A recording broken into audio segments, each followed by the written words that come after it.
Here with track and field coach Sean McMahon. Coach, very good performance last weekend at UW Stout at the Warren Bolus Invitational. Talk a little bit about some of the highlights for you as the coach in terms of the way things progressed and performed on Saturday at Stout. Well, we had young kids doing some things for the first time. You know, just because you're an 800-meter runner doesn't mean you're on the 800 every week, and so some kids had to step out of their comfort zone, maybe run a leg of a relay.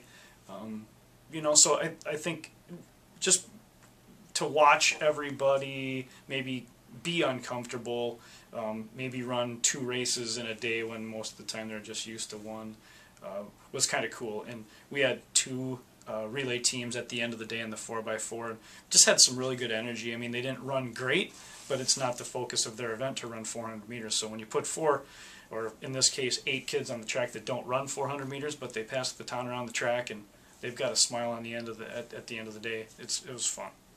You know, obviously we talk every week, and we probably will continue as the season goes on. Andrew Bergen had another great performance up there and was actually named MIAC Field Athlete of the Week, which is a fantastic honor for him. How does he keep motivated each week to continue? He's already qualified for nationals. His throw is the second farthest in the nation right now. How does he continue to be motivated, and how do you keep him motivated?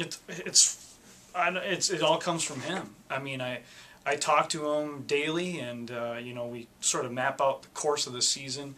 He's actually going to go get an extra throw at Whitewater this Friday before we go to Superior on Saturday. But his motivation, it's just, you know, it's exceptional, and it's not, you know, by surprise that he's doing as well as he is. I was happy though.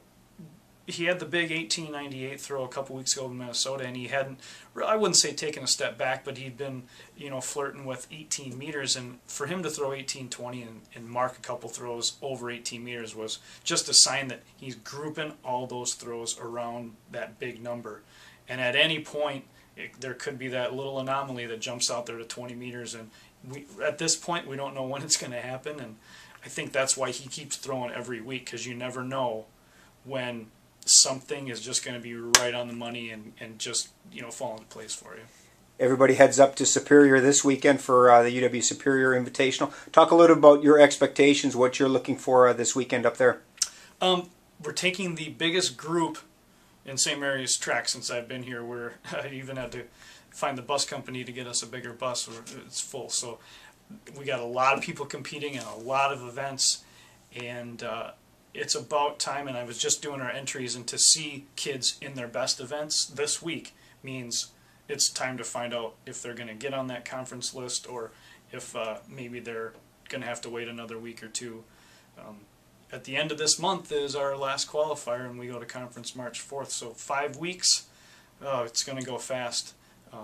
But hopefully we can get marks this weekend, and, you know, maybe detrain them for a couple weeks so they can get their legs fresh, and we can build back up to the final push. Saturday, UW Superior. Good luck, Coach. Thank you, Donnie.